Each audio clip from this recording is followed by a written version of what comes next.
You have sat with a dream before, turned it over and over. Maybe you reached for a symbol dictionary or tried to solve it like a math problem, and maybe you got an answer. But if you were honest, that answer may have felt thin. It explained the dream without ever touching what the dream actually did to you. And I want to suggest something today. The first language of your dreams was never meant to be decoded by your intellect. It was meant to be felt by something deeper within you. And most of us have not been taught how to do that at all. I'm Angela Meir, and I welcome you into the sacred meeting place of psychology and theology, where the timeless patterns of scripture meet the deep symbols of the soul. This is the Christian Jung podcast. And we're in week 4 of our 10-week series on our dreaming life. And today we're asking a question that sounds simple, but goes very deep. If God speaks through dreams, what language is he actually speaking? Now, some of you hear the word symbol and immediately think of tarot cards or dream dictionaries sold in the checkout aisle, and your discernment goes up, and I understand that. But I want to show you today is that symbol was God's idea first. Daniel did not get a memo. Ezekiel did not get a summary paragraph. They got wheels, fire, eyes, thrones, because that is how God has always chosen to describe himself whenever words alone were not enough. And that is quite often. It's time to awaken holy wonder. Stay with me. Welcome to the Christian Jung. I'm Angela Meir. I'm a PhD theology student with 2 advanced degrees in Carl Jung's psychology. In my own longing for a deeply transformative Christian experience, I found that the psychologist Carl Jung had already provided us with tools that are deeply biblical and aligned with the Christian faith. The rich spiritual tradition that we inherited from the Celtic saints, the Desert Fathers, and the Book of Acts is available for us today. Let's journey together as we discover the spirit in Christianity and water the dry, aching areas of our soul.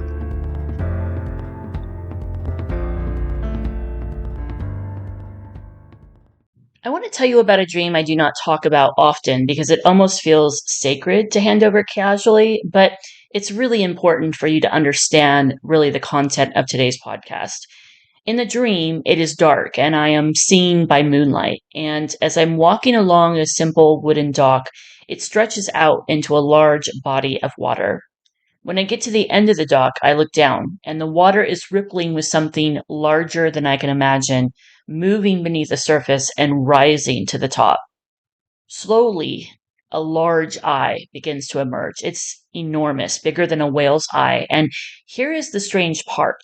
I am not afraid in the normal sense. I am definitely afraid in a holy sense.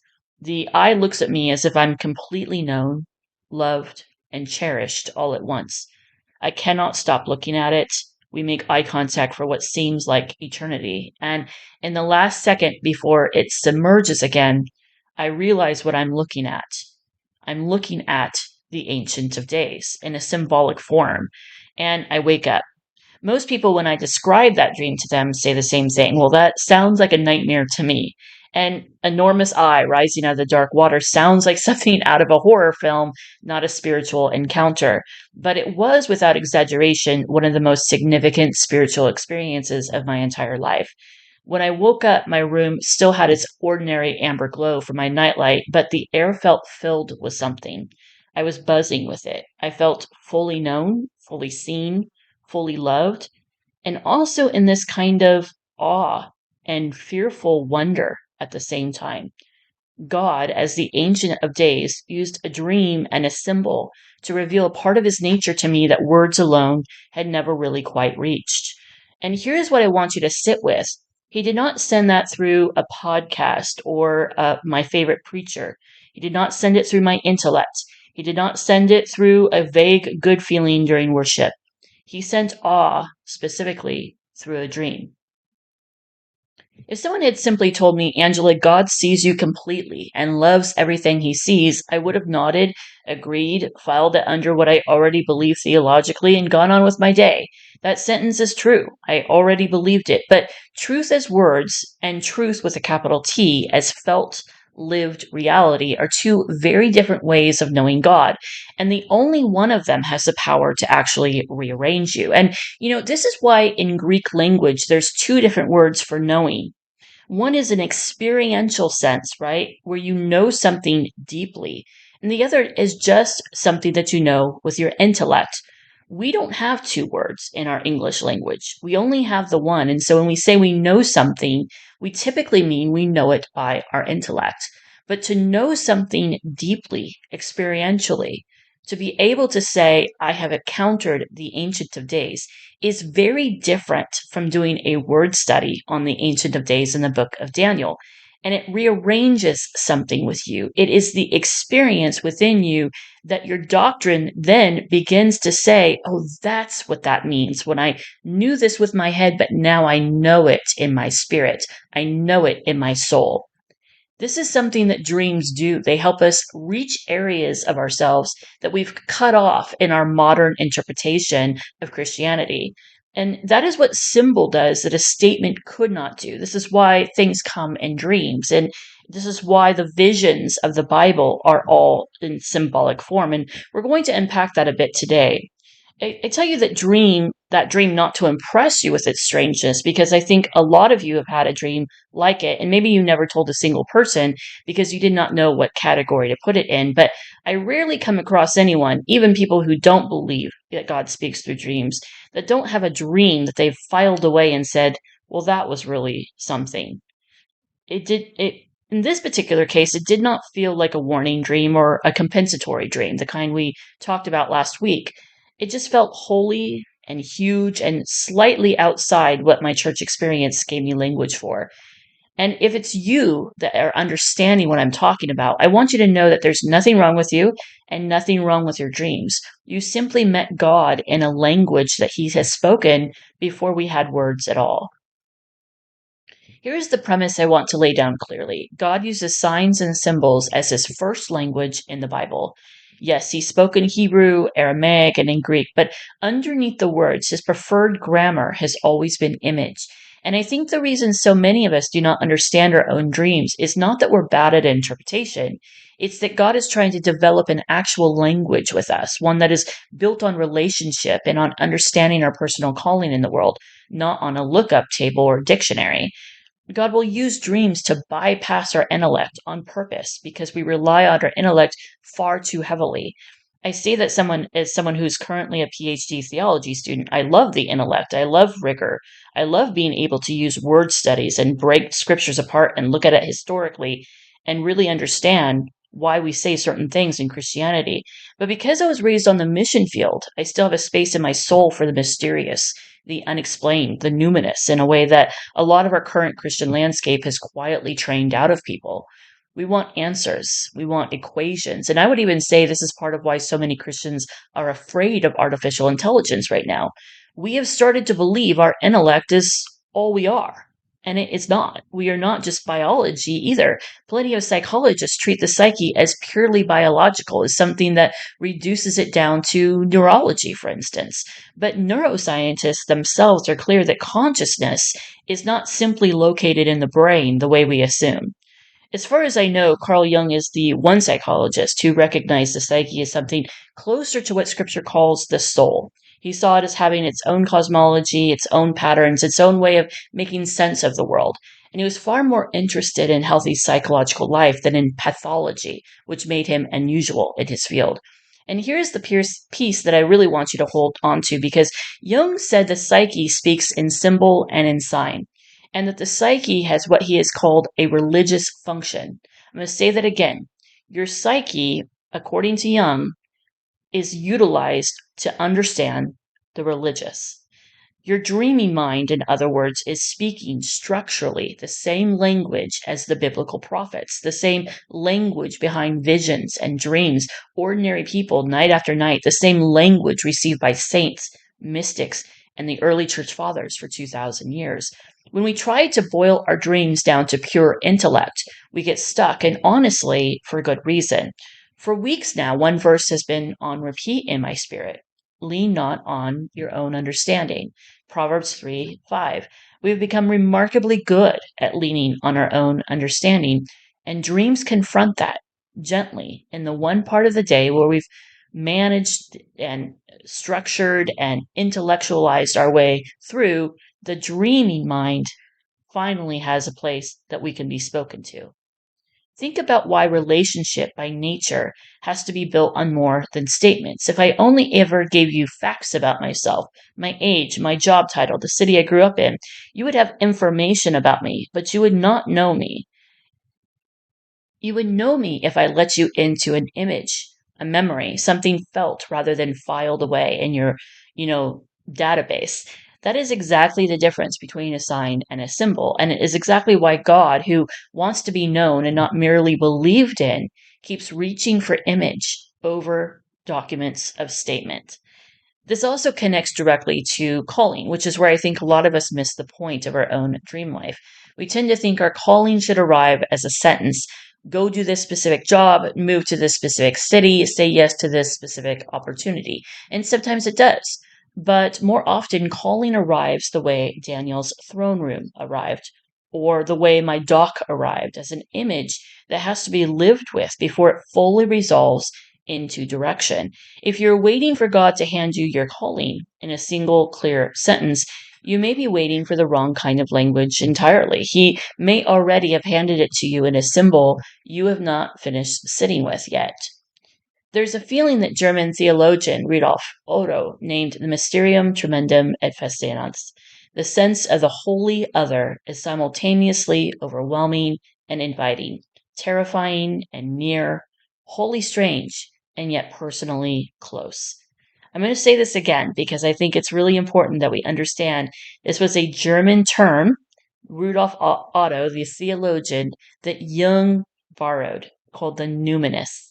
And it was the sense of the holy other is simultaneously overwhelming and inviting, terrifying but near, wholly strange, and also personally close.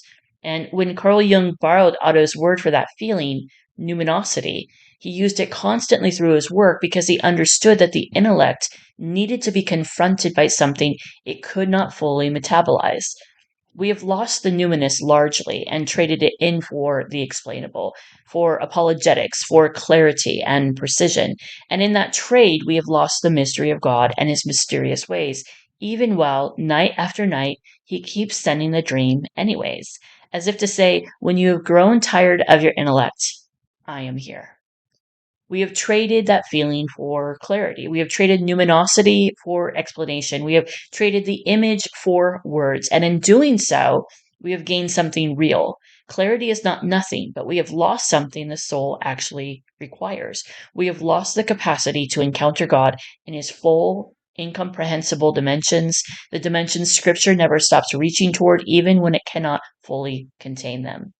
The dream restores the numinous. It restores the next step as a faith step rather than a solved equation. It restores the mysterious other, the holy God. Now, here's where I want to slow down and be precise with you because the heart of today's teaching is that Jung drew a sharp line between what he called a sign and a symbol. And that distinction, I think, is really important not only to depth psychology, but it has direct theological weight as well.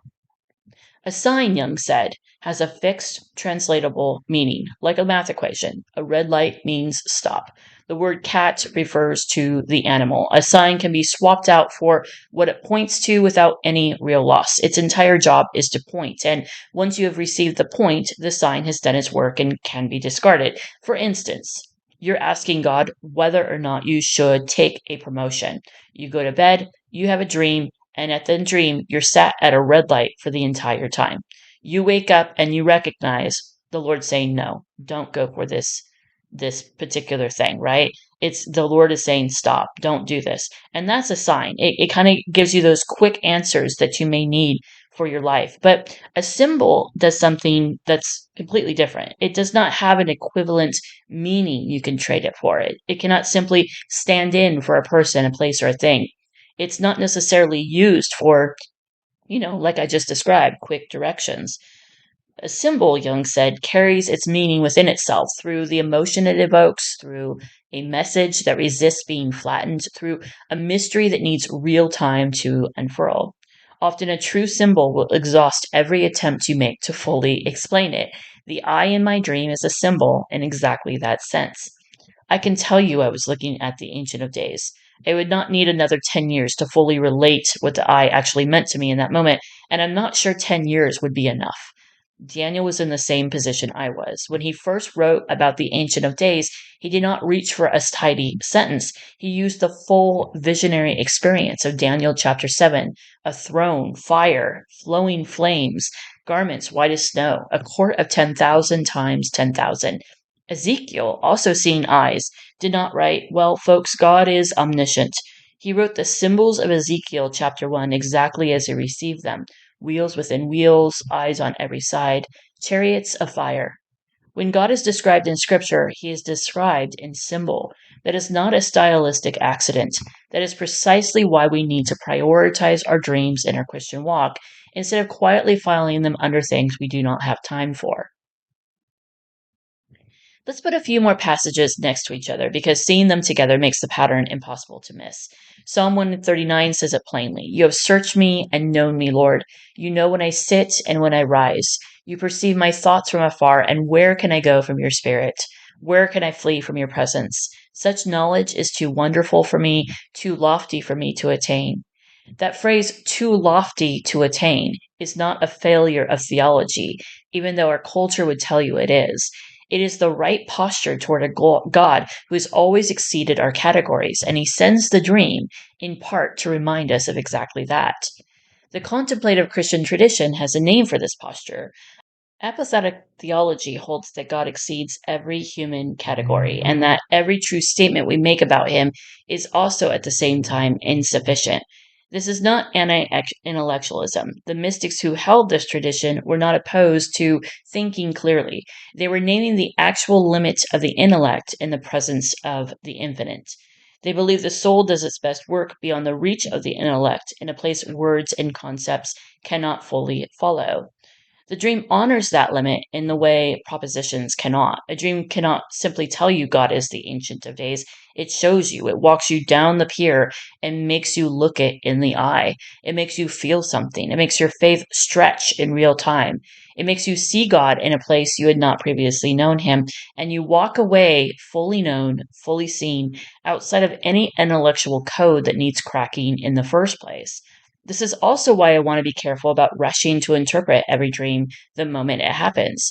There is a real temptation toward urgent interpretation, and I understand that. But some dreams, like the eye at the end of the dock, are simply a call to be immersed in the feeling first. I could try to interpret that dream fully. I could reduce it to an instruction, a prophecy, an intellectual exercise, but I would flatten it in the process, and I would lose the very thing it was sent to give me. This is also a real category of dreams that are filled with signs rather than symbols, and those do call for more direct interpretation.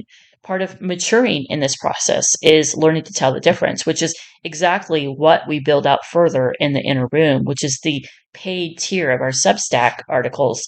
And we do that with extra precision. We make sure that people have all the tools they need, just like the early church fathers, to interpret their dreams. But even with sign heavy dreams, it's worth taking time to let them roll around in your heart before you rush to explain them away. I also want to say something to those of you who grew up like I did in a Christian culture that prized apologetics and airtight answers almost above everything else. That instinct is not wrong. Being able to give a reason for the hope within you matters, and Scripture tells us to do exactly that. But apologetics was never meant to be the whole of your relationship with God, only the part that defends the edges of it. The center of the relationship was always meant to be about encounter. An encounter by its nature speaks the language of symbol before it ever speaks the language of proof. If any part of this is naming something you've been carrying, come find me. Go to Substack and search for the Christian Jung. That's where this week's free article lives, along with the Inner Room, which is our paid tier. And this week we take 2 Ignatian practices of holding a dream and go even deeper, including a technique I use personally that changed the way I received significant dreams. We also begin to categorize the kinds of images a dream can offer, because not all of them call for the same posture. So before we end, I'd like to give you 3 teaching points to kind of capsulate all these things. And these are 3 movements of symbol for you to consider. A sign points, a symbol carries. Signs have fixed, swappable meaning, and once you get the point, you can set the sign down. Symbols carry their meaning inside themselves through feeling, mystery, through what resists a tidy explanation. When God describes himself, he almost always chooses symbol because a sign would flatten him, and he will not be flattened. If your dream keeps returning to the same image without ever fully resolving, that is usually a sign you are dealing with without not a symbol, but a sign. You do not need to decode every dream to receive it. Abiding in a dream, letting it roll around in your heart before you rush to interpret it, is itself an act of hope, and hope does not disappoint. Some dreams are asking to be felt before they're asking to be explained, and rushing past that step costs you the very thing the dream was sent to give. Give the image the same patience you would give a person you were just getting to know. What tickles the intellect is not the same as what transforms the soul. Being told God sees and loves you completely is true, and you probably already believe it. Being shown it through an image too holy to fully explain is a different order of knowing altogether, and it is usually the one that actually moves you. Do not let the fact that you already believe something theologically talk you out of letting a dream teach you the same thing all over again, felt this time instead of merely known. And this is one practical step before you go to bed tonight. And I don't want to just leave you with just theology, but here's a practical step you can actually use, starting with the very next dream that you remember. When you wake up with a dream still fresh, before you reach for your phone, ask yourself one question first. Does this feel like a sign or a symbol? A sign type dream usually has a clear, almost obvious point to it. You already sense what it is telling you to do or stop doing or to pay attention to. Those dreams are worth interpreting fairly directly, the way you would read a warning label. A symbol type dream, however, is different. It leaves you with a feeling you cannot quite name, an image that keeps returning to your mind uninvited, a sense that there is more here than you can currently assess. Those dreams are not asking to be solved, they're asking to be revisited. If it is a symbol, resist the urge to interpret it the same day. Instead, write down the image itself as plainly as you can, and underneath, write one word for the feeling it left you with. Not the meaning, the feeling. Awe, grief, longing, fear, the holy kind, not the anxious kind. Let it sit. Come back to it in a week. You will often find the image has kept working on you quietly in the background, the way real symbols do, and what you write the second time will be truer than anything you could have forced out the morning after. And if you're left with simply a feeling with no clear image attached at all, that still counts. Write the feeling down anyway. Some of what God is informing within you is your dreams will never fully translate into language. And that is not a failure on your part. That is actually something really healthy to your Christian walk. It is working exactly as it should. Keep a running page in your journal just for these feelings without full images, images without full explanations, and read back that page every month or two.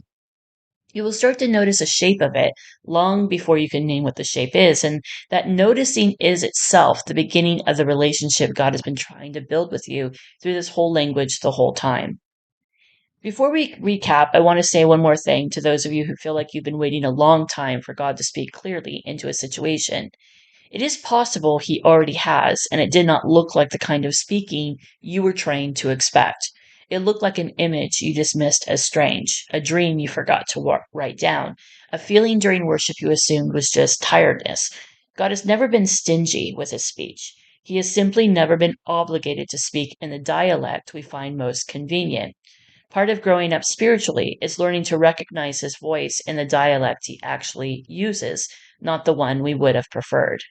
So today we talked about God's first language, signs and symbols chosen on purpose long before anyone had ever heard the term numinosity. We talked about what we lost when we traded the numinous for the explainable, and what Rudolf Otto and Carl Jung both named in that loss. We walked through the difference between sign and symbol and why Daniel and Ezekiel both describe God in image rather than statement. We anchored all of it in Proverbs 3:5 and Psalms 139, and we gave ourselves permission to say that some knowledge really is too lofty to attain by intellect alone. And I told you about the eye at the end of the dock because some things are better shown than explained. So let's end this time with a moment to pause, pray, and heal. Take a deep breath and rest into what you have received today. Think of a dream that gave you a feeling you could not fully explain. Not a dream you understood, a dream you felt. Let that feeling come back for a moment right now without rushing to name it. And then this prayer is from Meister Eckhart. God, you are more than every image of you I have ever held. You are more than what I can name, more than what I can think, more than what I can receive and still call by its right name. Meet me in the place where the naming stops. Tonight, before sleep, write down one sentence about a feeling you've been trying to think rather than feel. Name the feeling, not the explanation for it, and let the night bring what the intellect cannot reach on its own. Pretty soon I'm going to be opening a course and we're going to be doing this stuff live. And if you're interested in it, I'd really like for you to subscribe to the Christian Jung podcast wherever you listen. Share this with someone who has had a dream that they never told anyone about. And come find me at angelamir.com or on Substack as the Christian Jung. When we open that course in a few weeks, you're going to start to see that there's a whole realm of your dream life that can open you up to types and understandings of God that intellect alone cannot. We're going to be calling it a return to awe. And if you're interested in that or you're interested in following along with what I'm doing, I'd love to see you there at Substack or again at my website, angelamir.com. If today is the day you finally write that dream down after years of keeping it to yourself, I would love to hear about it. Come comment and let me know. If this podcast has become part of your journey, please consider leaving a review so others know they're not alone when they find it. Don't forget to like, comment, subscribe, and share.